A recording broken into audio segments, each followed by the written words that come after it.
네, 안녕하세요. 탈북민 미디어를 운영하고 있는 유튜버 강디모델입니다. 네, 엄유한 전도사입니다.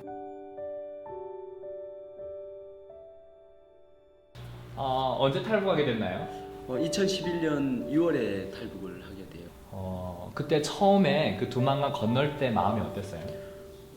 글쎄요, 지금 그 마음을 표현하라고 하면 그게 잘 표현이 안 되는데 사실 이제 무작정 그냥 누가 뭐 인도한 것도 아니고 뭐 한번 탈북해봐. 그러니까 브로커 있는 것도 아니고. 네네, 브로커 있는 것도 아니고 그냥 무작정 제가 혼자서. 네, 그냥 뭐 죽으면 죽는다라고 하는 어떤 그 마음 하나로 그냥 탈북을 했던 것 같아요. 그래서 그 마음이라고 하면 그냥 정말 한 4시간을 달렸어요. 그날따라 눈보라도 많이 쳤고 했는데 워낙 이제 제가 산에서 좀 살았고 뭐 사냥도 좀 하고 뭐 이런 시간들이 좀 과거에 있었어요. 그러다 보니까 산을 타거나 산을 달리는 거에 대해서는 그게 부담이 없었는데 정말 이제 그 어느 순간 뒷덜미 잡힐지도 모르고 또 아니면 총알이 날아올지도 모르는 그런 상황 속에서 이제 내가 저 너머까지 살아서 가야 된다라는 마음이니까 한 3시간 4시간을 정신없이 달렸던 거예요. 어딘지도 모르고 그냥 이제 방향을 산을 향해서. 그렇죠. 그냥 이곳에서 그냥 앞으로 직진 달리기만 하면 넘어서 그냥 깊은 수림 속에만 들어가면 된다라고. 근데 탈북하게 된 거면 특별한 이유가 있었나요? 고향이 함경남도 신포이고 네. 18살 때 이제 아버지가 돌아가시고 사실 이제 가정 환경이 워낙 이제 어려웠고 그것이 지속되다 보니까 또 그 가운데 상당히 방황도 많이 하고 나쁜 짓도 많이 일삼으면서 살았고 그 어떤 모습들이 이제 그냥 이제 그 산 고향 쪽에 비춰졌기 때문에 그것에서 뭔가 벗어날 수 있는 것은 집을 나오는 것밖에 없었어요. 그래서 탈북을 해서 집을 18살에 가출을 해서 북한의 여기저기를 이제 그때부터 떠돌아다니기 시작했어요. 그래서 혼자서 먹고 살아 보겠다라고 하면서 다니다가 어쩌다 보니까 제가 양강도 배감까지 가게 됐어요. 양강도 배감이라고 하면 상당히 감자가 많이 그렇죠. 그리고 백두대산 줄기 중에 높은 산에 해당되기 때문에 네. 거기에 상당히 춥기도 네, 여름은 거의 한 달 정도 있는 걸로 알고 있고. 그렇죠. 진짜 그 6월 달에도 산 골짜기에 들어가니까 눈이 있고 얼음이 이렇게 있더라고요. 그렇죠. 그래서 야 정말 양지가 아닌 음지에 있고. 음지죠. 음지에 눈이 있고. 음지에 눈이 있고. 여름에도 눈이 있고. 네.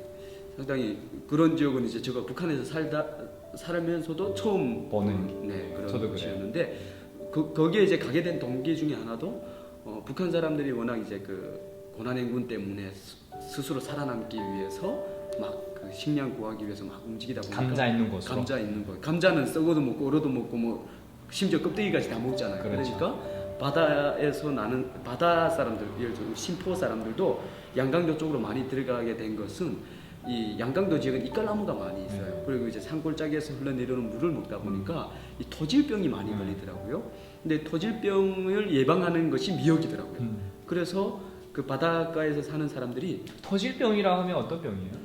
나무 뿌리에서 우려져 나오는 이 물들이 이제 몸속에 독성물이 있으니까. 쌓이게 하고 그것이 이제 암으로도 발생. 어떤 여러 원인을 발생하는. 뭐 종합 어떤 병의 원인이 되는 거라고 하더라고요.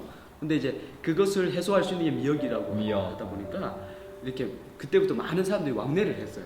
그런 이야기를 이제 또 돌아다니면서 듣다 보니까 자연스레 이제 그런 데를 가게 됐죠. 그래서 찾아가서 보다 보니까 또 그런 가운데서 이렇게 그 외딴 곳에서 사람들이 와서 이렇게 그 지역에 사는 사람들에게 감자 가을에 주고 아니면 감자 심어줄 때면 심어주고 하면서 이렇게 뭐 잘 것도 얻고 또 뭐 생계도 유지하고 그렇게 하더라고요. 그래서 저도 이제 그렇게 해야 되겠다 생각하고 배감까지 가게 됐어요. 근데 마침 또 그런 일을 시키는 데가 있어서 일을 하게 됐고, 근데 이제 그때가 마가을이었어요. 마가을이다 보니까 뭐 감자 가을하는 거 좀 덥다 보니까 또 바로 겨울이 됐잖아요. 이제 겨울에는 또 할 일이 있더라고요. 양강도 쪽에서 많죠. 중국에서 그것도 있지만 중국에서 이렇게 흑판을 수입하더라고요. 흑판이라는 게 이게 짜장나무를 이렇게 북한에는 나무가 많으니까. 나무를 가지고 7cm 두께로 이렇게 흑판을 만들어 가지고 중국에서 수출을 해가는 거죠. 그러니까 이제 그런 나무를 하는 일에 이렇게 하루 뭐 몇 통 가져오면 돈 얼마 준다. 뭐 이런 일도 있더라고요. 엄청 추웠을 텐데 춥지 않았어요? 추웠죠. 추웠는데 먹고 살아남기 위해서는 그 추위가 뭐 아무것도 아니었죠. 그냥 뭐- 아무것도 아니었다. 먹고 사는 문제 때문에. 네. 지금 남한에 와서 겨울 추위를 겪고 있는데 어때요? 그 북한 추위하고 비교하면? 비교도 안 되죠. 뭐 사실 이제 그 양강도에서 뭐 갔을 때도 제대로 된 어떤 패딩이 있은 것도 아니고, 뭐 또 신발도 뭐 온전치 않았었고, 뭐 모든 게 다 그렇게 안 돼 있는 상태였기 때문에 상당히 발도 손도 많이 얼었고. 그러니까 그런 추위들 때문에 어쩌면 탈북해서 산으로 계속 달릴 때 또 그런 영향도 있었을 수 있겠네요. 그렇죠. 이게 감자 농사를 해도 네. 거의 산 위의 밭이에요. 그치. 그냥 벌이 아니라. 그러니까 산하고는 늘 가까이 가까이. 지냈고, 뭐 양강도에 그 겨울에 나무할 때도 그렇게 지냈고. 그러다가 거기에서 함경북도 온성에서 온 그 형 한 명을 만났어요. 네. 그 형을 통해서 여기보다는 좀 더 덜 춥고 또 그 산에 할머니가 농사를 짓고 있는데 거기 가면 이렇게 뭐 이런 어떤 추위 속에서 이렇게 살지 않아도 봄, 여름, 가을 열심히 농사 짓고 또 겨울에는 사냥 같은 것도 할 수 있고 이러면서 좀 더 안전하게 살 수 있다라는 이야기를 이렇게 듣게 됐어요. 그러면서 그러면 거기 한번 가보자고. 그러니까 새로운 정보를 들은 거네요. 그렇죠. 거기에서 그렇게 한 형을 만났고 그 정보를 듣게 됐고 그리고 이제 그 형하고 그러면 거기에 빨리 가자고. 너무 괴로우니까. 그러면서 이제 서로가 의지하는 관계가 되었어요. 그러면서 그러면 우리 한번 그 함경북도 온성에 있는 삼봉구에 할머니가 살고 있으니까 거기 한번 가보자. 좀 있으면 봄철도 되어지고 또 농사 시작 시기가 되어지니까 그래서 그럼 그렇게 가자라고 하니까 이게 양강도고 거기는 이제 함경북도 온성인 거예요. 그리고 보니까 가는 길은 저기 그 배감에 나가서 기차를 타고 길주로 나가서 길주에서 다시 청진 쪽으로 향해서 들어가서 온성까지 가야 되는 노선이 너무도 어려운 거예요. 이게 거기로 나가려면 뭐 일단은 뭐 시간이 얼마 걸리는가 문제가 아니라 뛰어넘어야 될 통과해야 될 단속 초소가 너무 많아요. 10호초소라고 하죠. 네네 그렇죠. 그래서 그런 것들을 생각하니까 이게 엄두가 안 나고 그러면 다른 방법이 없느냐 했더니 산으로 넘어가면서 찔러갈 수 있는 길이 있다라고 하는 거예요. 그럼 거기 그 거리가 얼마나 됐나 했더니 직선거리를 봤을 때 한 1000리 정도가 되더라고요. 천리로 하면은 한 몇 킬로 정도? 한 400km 정도가 400킬로 정도 되는 거죠. 400km 정도가 되는 400킬로 정도면 거의 서울에서 부산까지 거리 되나요? 그렇게 되죠. 네. 400km 정도가. 그럼 몇 시간 정도 걸은 거예요? 시간으로는 잘 모르겠고요. 며칠? 11일 동안. 11일 동안. 네. 먹을 거는 어떻게 가지고? 먹을 거는 이제 그때도 이제 겨울이었잖아요. 네. 겨울이었으니까 그냥 이제 그 나무 하면서 벌었던 그 돈도 이제 좀 받게 됐으니까 그 돈하고 해서 그냥 이제 또 북한 같은 데는 그런 데 가보면 하룻밤 이렇게 숙박 우리 이런 펜션이나 이런 것들이 아니고 모텔 네. 같은 그 옛날 민박 숙박장. 한국도 옛날에 민박이 있었거든요. 그렇죠. 그런 좀 비슷한 곳이에요. 그러니까 사람이 살고 있는데 들어가서 잠깐 잠을 자는. 하루 좀 자게 해달라고 하면서 뭐딴 방을 주나요? 아니면 그냥 같이 자나요?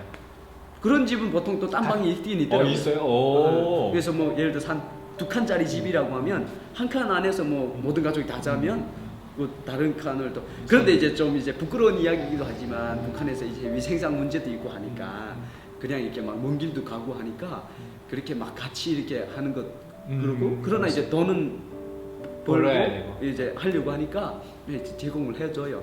그래서 이제 그렇게 하면서 또 그런 집들이 또 어디에 많이 몰려 있냐면 역전 그렇죠. 쪽에 많이 몰려 있잖아요. 기차 네, 역전. 기차역. 그러니까 이제 그런 쪽에 가서 민박 좀 하면서 그래서 이제 11일 동안 이제 온성으로 들어왔어요. 근데 정말 온성군 삼봉구에 그 산에서 할머니가 막을 짓고 이렇게 소토지 농사를 하고 살고 있더라고요. 그래서 그 할머니와 함께 이런 이야기를 하고 나니까 너무 기뻐하는 거예요. 그러지 않아도 이제 몸이 편치 않고 혼자 산에서 이렇게 사는 게 어려웠는데 이렇게 왔다고 하니까 너무 좋아하면서 같이 농사 짓고 살자고. 그래서 이제 시작을 했어요. 농사 짓고 그러다 보니까 또 산하고 친해지잖아요. 산에서 살잖아요. 막 짓고. 그래서 또 그 가지고 있던 땅보다도 우리 이제 대장부 2명이나 있는데 더 읽어야 되지 않겠냐 해서 또 산을 밭으로 읽어가지고 좀 그러니까 국가 땅이죠. 국가 땅을 그렇죠. 그러니까 국가 땅인데. 그 뭐지 구루토끼를 제거하고 네네네. 자기 다락밭을 만드는 네네네. 거죠. 이미 뭐 나무들이 뭐 나무라기보다는 작과목들 북한에서는 작과목들 작은 나무들이 있는 그런 걸 다 이제 개발을 해서 땅을 이제 일궈서 농사를 짓는데 그런 농사도 짓게 되고 또 그렇지만 이제 그 할머니 혼자서 겨우 혼자 살아남을 만큼의 농사를 짓다 보니까 봄이잖아요. 그러니까 먹고 살 수 있는 식량이 없는 거예요. 그때 그러니까 그게 보릿고개라고 하죠. 보릿고개 시작도 전에 보릿고개가 시작되는 거죠. 갑자기 2명의 식구가 늘어나니까. 늘어나니까. 그래서 그때부터 보면 이제 농사하는 시간 외에는 약초를 캐기 시작했죠. 약초를 캐기 시작하고 또뭐 봄에는 그렇게 살기도 하고 또 여름 같은 때는 또 뭐 그 여름에 나는 약초 또 아니면 그 나물들 약초라고 하면은 뭐 중국에서 요구하니까. 중국에서 수출해 가는 뭐 약초들 뭐 삽주라든지 부채마라든지 부채만 그리고 고사리 뭐 이런 고사리, 것들 기름개구리. 네네 개구리들도 이제 막 수출해 가고 네 그런 시간들을 보내고 그런데 또 이제 한 가지 또 하나가 있었는데 가을 되니까 이제 산에서 잣나무 밭이 있었어요. 그래서 이제 잣도 따서 중국은 또 잣까지도 수출해 내려가잖아요. 잣 하고 그런데 이제 또 겨울에 또 할 일이 있더라고요. 겨울에는 이제 산에 눈이 오면 산에 살고 있는 멧돼지라든지 또 노루라든지 또 특별히 중국은 음력설 보름을 세더라고요. 그렇죠. 그때를 위해서 중국에서 껑을 막 데려가더라고요. 그래서 그때부터 이제 껑 사냥도 또 시작을 했어요. 그래서 뭐 농약으로 사용하는 르바크롬이라는 물약을 가지고 껑 잡기도 하고 또 러시아에서 만드는 사이나 이게 중국 거나 이런 것들이 북한 들어오는 거죠? 그렇죠. 르바크롬은 중국에서 들어오고 사이나는 러시아에서 들어오고 러시아에서. 그래서 이제 두 가지 약을 가지고 이제 껑을 잡는데 그런 어떤 시간들을 또 거기서 새롭게 보내면서 한 1년 반을 살았어요. 1년 반을 산에서. 그렇죠. 산에서 그렇게 대단합니다. 살았는데 거의 자연인이다 수준인데요. 그죠. 요즘 한국에서 되게 네. 잘 이제 보고 있는 그렇죠. 자연인인 그런 어떤 수준이었죠. 그렇게 살고 있는데 그때가 2010년 때였어요. 근데 갑자기 중앙에서 선전포고가 떨어졌어요. 선전포고가 떨어졌는데 그게 뭐냐 들어봤더니 그 당시에 이렇게 한국으로 온 탈북민들이 부쩍 늘어났던 시기였어요. 그때가. 근데 그들이 이렇게 한국에 오다 보니까 막 그 기자회견을 하기 시작한 거야. 북한에 감춰진 그 거짓된 그 진실을 들춰내기 시작하고 막 언론에 막 내기 시작해서 그것도 이제 나중에 여기 와서 알게 됐죠. 근데 그 인터뷰를 하고 막 그 기자회견을 하는 대상을 봤더니 북한에 아무런 가족이 없는 연고가 없는 이제 많은 고아들이 있었을 거잖아요. 고아들이 먹고 살기 위해서 북한을 떠도다 못해 중국까지 왔고 그들이 이제 한국까지 어떻게 오게 되다 보니까 이제 막 그 언론을 통해서 이야기하기 시작하고 그것이 이제 북한 정권의 통보가 되어진 거예요. 그러다 보니까 그때 김정일이가 선전포고를 했어요. 국경 지역에 있는 미고수자들을 몽땅 잡아가지고 집결소로 보내고 강제노동하는 대로 보내라고 하는 그런 이런 어떤 선전포고가 떨어졌더라고요. 그러면서 안전부와 보위부가 힘을 합쳐가지고 워낙 이제 산에 막을 짓고 사는 사람들이 그렇게 막 뭐 미고주로 많이 살다 보니까 조사 나오기 시작해요. 당장에 데려가진 않고 여기에 얼마 정도의 사람들이 살고 있는지 조사를 하는데 거기에 이제 저도 이제 들어가게 된 거죠. 뭐 피할 길이 없으니까 어느 순간 오니까 그래서 이제 듣게 됐는데 전해지는 이야기가 그 당시 이제 해령에서 온성 쪽으로 오는 직선 도로를 뭔가 만들어내는데 그 공사가 어마어마한 공사더라고요. 그 공사에 이 지역에 있는 미국자들은 동원시켜라라고 하는 거죠. 완전 돌격대 이상 그런 이야기가 돌고 있어서 근데 이제 사실은 한 1년 반 거기에서 안정적으로 살다 보니까 정이 들었어요. 그리고 이제는 여기를 떠나면 더 이상 살 것 같지 않을 만큼의 정이 들다 보니까 막 이제 또 다시 두렵기 시작하는 거예요. 18살에 집을 나올 때 두려움보다 더 두려움이 막 생기면 이제 내가 여기를 떠나면 어떻게 살지? 아니면 거기 가면 내가 과연 살아남을 수 있을까? 이런 어떤 갈등 가운데 있게 되었어요.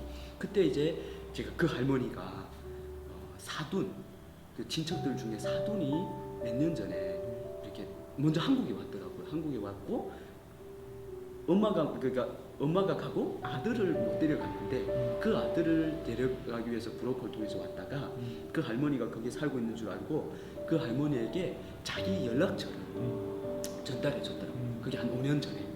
근데 이 할머니가 그 연락처를 가지고 있었지만 연락할 수 있는 방법이 없었어. 뭐 어떻게 전화 있는 것도 아니고 그런 거 모르니까. 근데 그거를 이제 막 안에 그 북한 사람들이 그 뭐 기중품을 보관하는 그런 어떤 그 통이 있잖아요. 거기에다 이제 꼭 여놓은 게 있더라고. 근데 이제 그때 처음으로 할머니가 저하고도 그 할머니 정이 들었잖아요. 그러다 보니까 이제 나한테 그걸 이제 꺼내놓으면서 정말 두렵고 공포스럽고 이렇게 살아가야 되고 막 이런데 한번 탈북해보지 않겠느냐. 너 살아야 될 거 아니냐. 그러니까 산에 같이 살았던 할머니가. 그렇죠.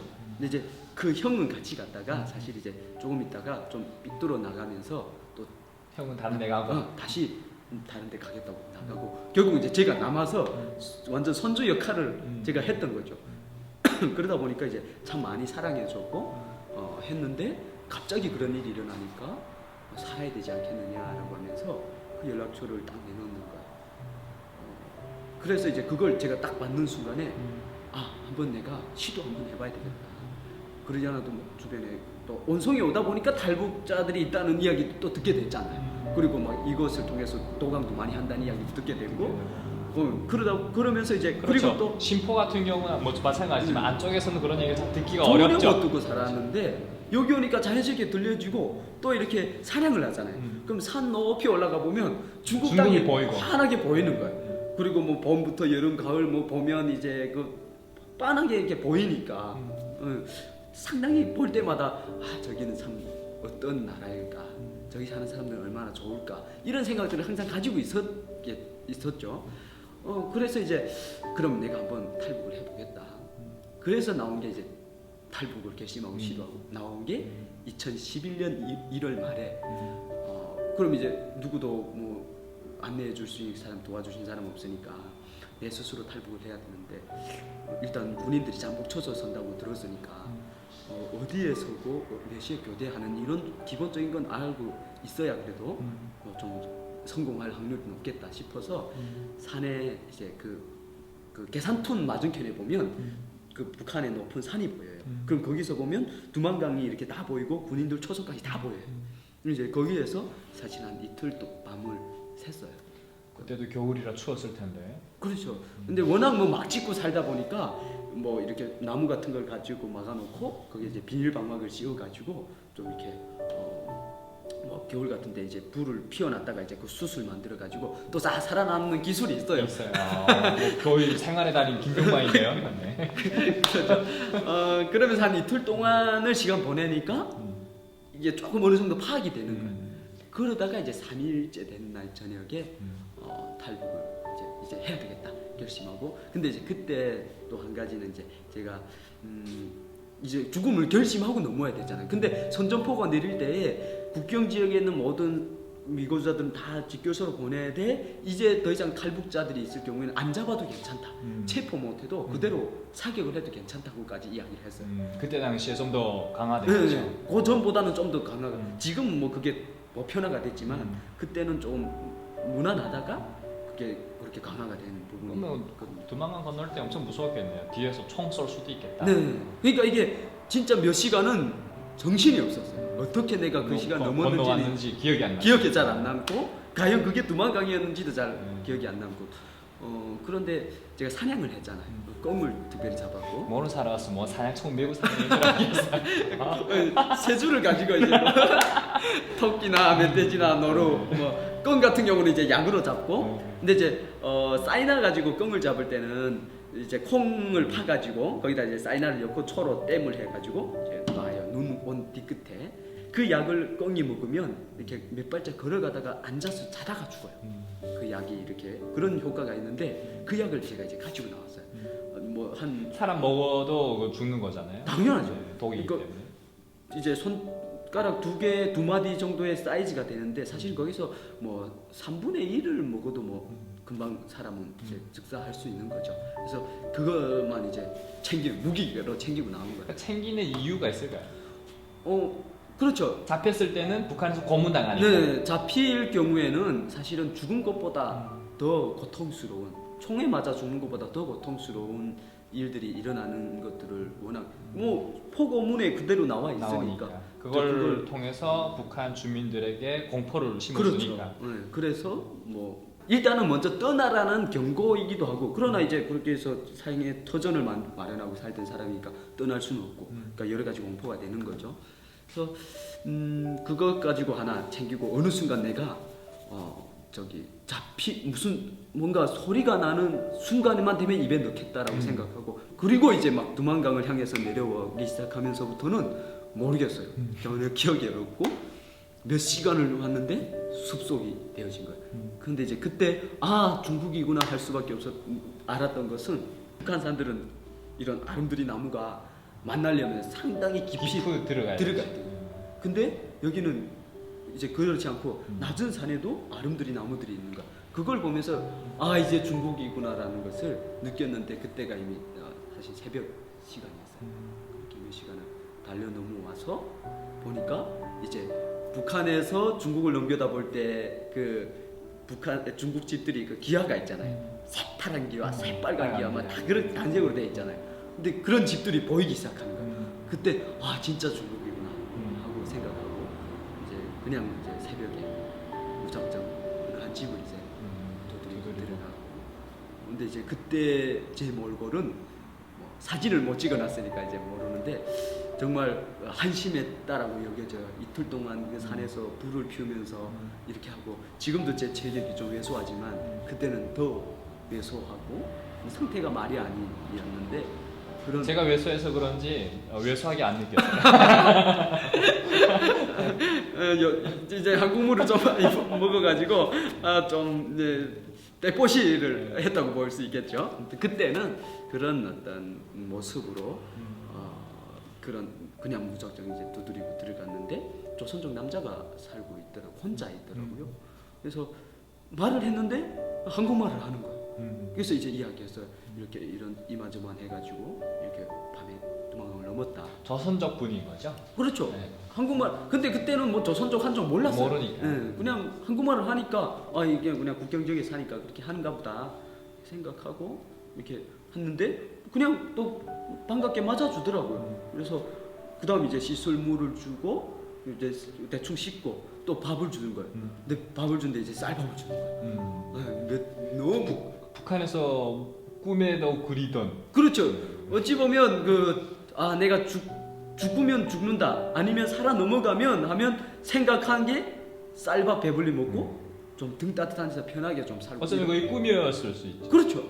꿈이죠. 네, 지난번에도 이야기했지만 뭐 북한에서 꿈이 있었냐라고 질문을 주셨는데, 사실은 그 꿈이라고 하면 정말 배불리 먹고 싶고 좀 등 따뜻한 데 편하게 살 수 있는 그날, 그게 단순한 꿈이었는데, 탈북할 때도 마찬가지였어요. 사실 그냥 살아 넘어가면 나도 그런 삶을 살아갈 수 있지 않을까?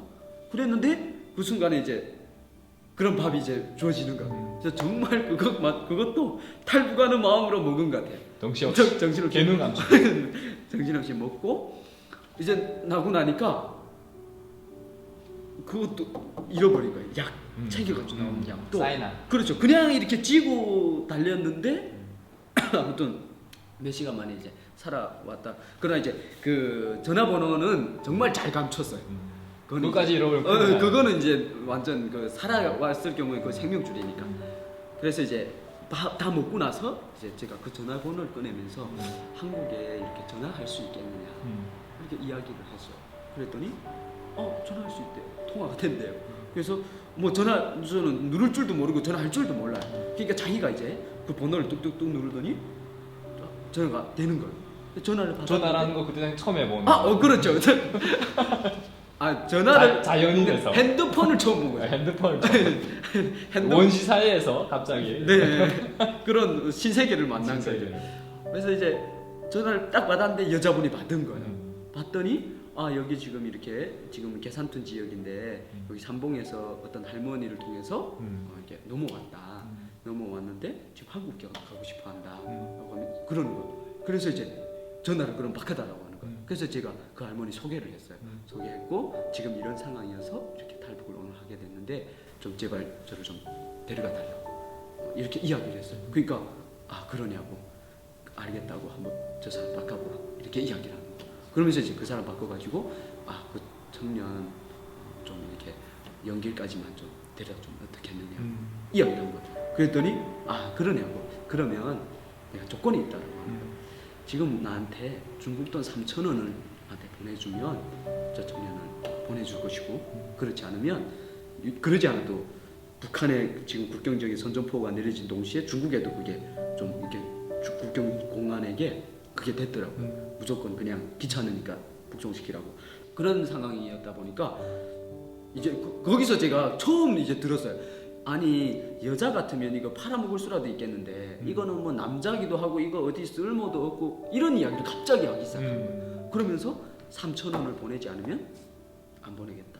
공안에 넘기겠다라고 하는 이야기였어요. 나라 잃은 백성은 뭐 산같이 개만도 못하다고. 지금도 어쩌면 우리 탈북 남성들 또 탈북 여성들 중국에서 그렇게 인신매매와 인권유린이 당하고 있는지도 모르겠네요. 사실간 뭐 조선족 분들, 중국 분들, 어떤 중국에 계시는 분들이 탈북 여성이나 남성들을 또 이렇게 하시는 분들도 있지만 그래도 또 조선족 분들이나 중국 분들이 도와주셔서 어쩌면 이렇게 탈북민들이 안전하게 잘 또 대한민국에도 오고 또 이런 부분도 있으니까 오늘 또 이 얘기를 듣고 조선족 분들이 또 우리 중국 분들, 조선족 분들 다 이렇게 싸잡아서 얘기하는 거다. 또 이렇게 이런 오해는 없었으면 좋겠습니다. 당연하죠. 네. 그래도 뭐 조선족 분들 이렇게 도움을 받은 적은 있나요?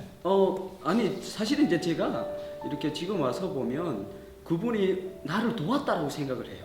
왜냐면 그 연길까지 들어오는 데가 가장 위험했더라고요. 그리고 이제 그 연길에서 이제 조금 더 점점 들어가서 그래도 국경 지역보다 안전지대로 들어갔잖아요. 그러니까 연길까지 빠져 들어가는 데가 가장 위험한데 이분이 그 위험한 지역을 통과시켜 준 거죠. 그래서 결국은 그 사람이 있었기 때문에 저는 이제 살아서 여기까지 왔다라고 생각을 해요. 그래서 물론 이제 돈 그것은 이제 사람인지라 또 그렇게 또 한국 사람을 또 통화로 만나게 됐으니까 그냥 아무런 연고가 없고 뭐 인연이 없다 보니까 그런 것으로 제안을 했다 생각을 하고 그러나 이제 그 계기가 있었기 때문에 나는 또 한국까지 올 수 있는 통로가 되었다고 생각을 해요. 그리고 뭐 그 외에도 그렇지 않아도 사실은 또 인간적으로 또 많은 사람들 탈북민들을 돕고 있는 사람 중에 또 조선족은 상당히 많고 이제 생각을 하고 있어요. 우리가 탈북 얘기만 나눴는데 네, 벌써 어느덧 마쳐야 할 시간이 된 것 같습니다. 오늘 얘기는 여기까지 하도록 하겠습니다. 다음 편에 또 뵙도록 하겠습니다. 네, 다음에 뵙겠습니다. 다음에 뵙겠습니다. 네.